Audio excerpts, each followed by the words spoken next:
No European distraction for Celtic as they tried to wrestle the title back from Rangers. At home to Hearts, they were bidding to stretch their sequence of league wins since Neil Lennon took charge to a dozen. And supporters remembered Jock Stein 25 years after his death.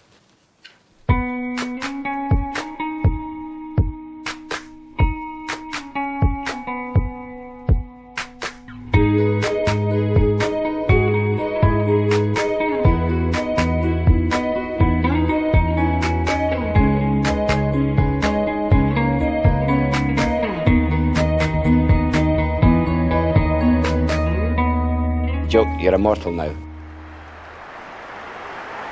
Jock Stein fondly remembered, and pre-match yesterday a minute's applause around the ground to mark his memory.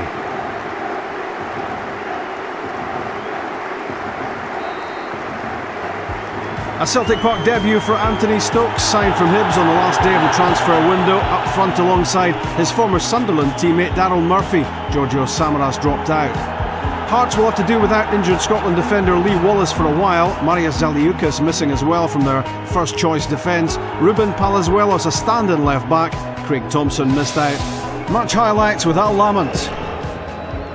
Deep corner finds Kyle at the back post. Forster's there, and eventually he dives in the ball, but Kyle had found a bit of room.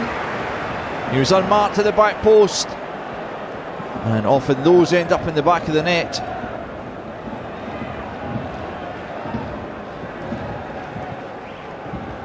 Stevenson, well, that's audacious from Stevenson, and Forster just doing enough to keep it out. Great vision from the Hearts man there, almost producing the opening goal. Well, Hearts have looked bright in the early stages, and more so than Stevenson.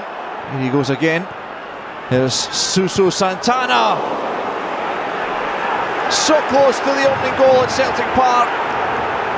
Santana found a bit of room, but Hearts just unable to find the breakthrough. And here goes Daryl Murphy trying to do likewise for Celtic. Here's Forrest in the middle. Well, they could have been behind only 60 seconds before, but Celtic have the breakthrough, and it's James Forrest who's put them in front.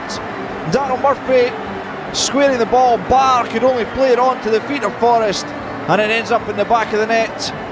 Well, Jim Jeffries thought that was offside, and for his protest he's ended up in the Celtic Park stand.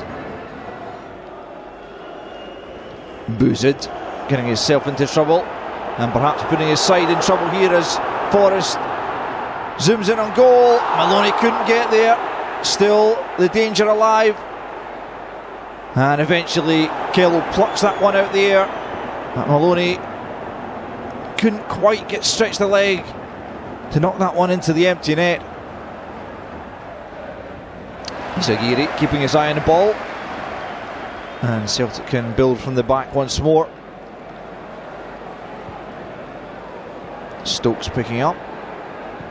Maloney bends the run, and now he's through on goal. Marian Kello in two minds as what to do. Maloney's round him, he keeps a cool head and doubles Celtic's lead. Well, it was composed finishing from Maloney. Kello could do nothing to stop him, and Egert Jonsson's despairing dive on the line couldn't keep the ball out. And Sean Maloney has his second goal of the SPL season.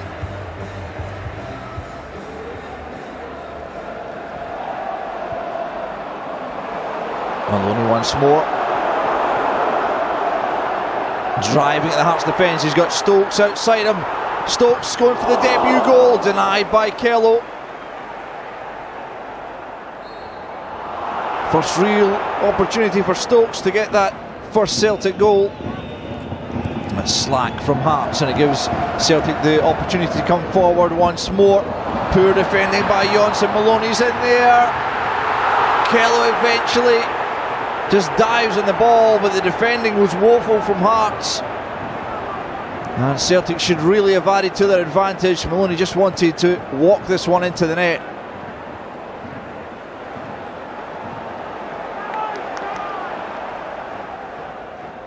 Well, Hearts really need a goal, and soon, if they're to get anything from this match. Down goes Templeton under the challenge of Izagiri.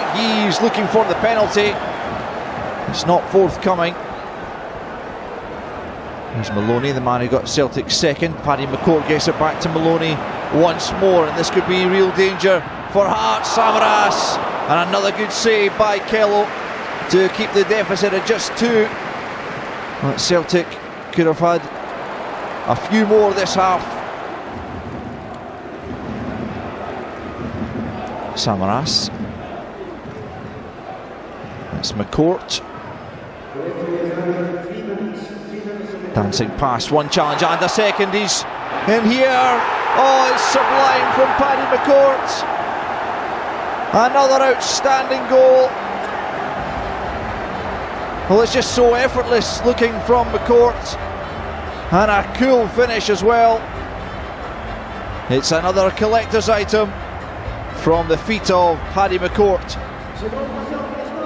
And it seems as if Jim Jeffries will be dealt with by the SFA, not just for his reaction to those big decisions and the fact he was sent to the stand, but also he may be charged with bringing the game into disrepute as well for his reaction afterwards and what he said about referee Willie Collum. Now, these were the 2 goals and the 2 big decisions in the match, which had him hot under the collar. And watch closely for Darren Barr there in the centre circle. Not so much from this angle, but when we look at it from the other side, it's Daryl Murphy through on goal. Darren Barr can't keep it out. James Forrest puts it in. But Billy, what about this when you see it from this side?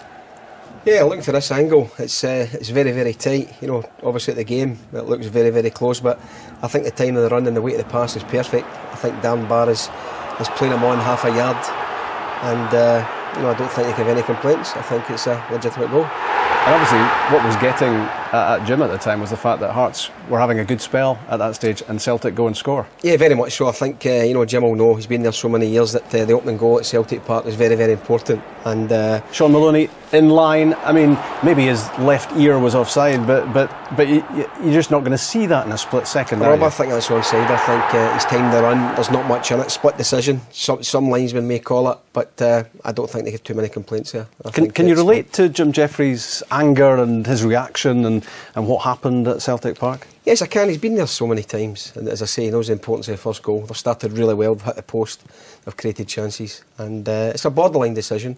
And on the day, you know, when you're standing there, you know, he obviously thinks it's offside, but it's sure it's not. You've never been sent to the stand, I believe, which is quite incredible to hear. So far not. Why's that? Well, I don't know. I think there's a line you can't cross, and I think I realise that line. I think you've got to give the officials respect, and I think I do that. But I may get sent off on Saturday against Hibs. Yeah, there's always Saturday Easter Road, isn't there? Let's have a look at the goal which clinched it in the end for Celtic, because 2-0, as you would say yourself, is always a fragile advantage if Hearts could have got a goal back. This was icing on the cake, and what a special moment from Paddy McCourt. Yeah, he's did that so often, coming off the bench and creating special goals. He can score goals from anywhere.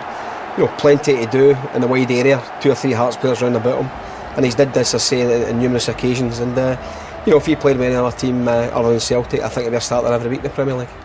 And you've seen some of the other chances that Celtic had in the game. So while a lot of the emphasis post-match is on refereeing decisions and decisions by the assistants as well, Celtic had the chances to win that by more than 3 by the looks of it. Yeah, I think once you get the first couple of goals, I think, you know, the crowd relax and the players enjoy themselves, you know, playing on the big park. And they've got creative players. They've created numerous chances, and you know, they could have scored more than 3 goals.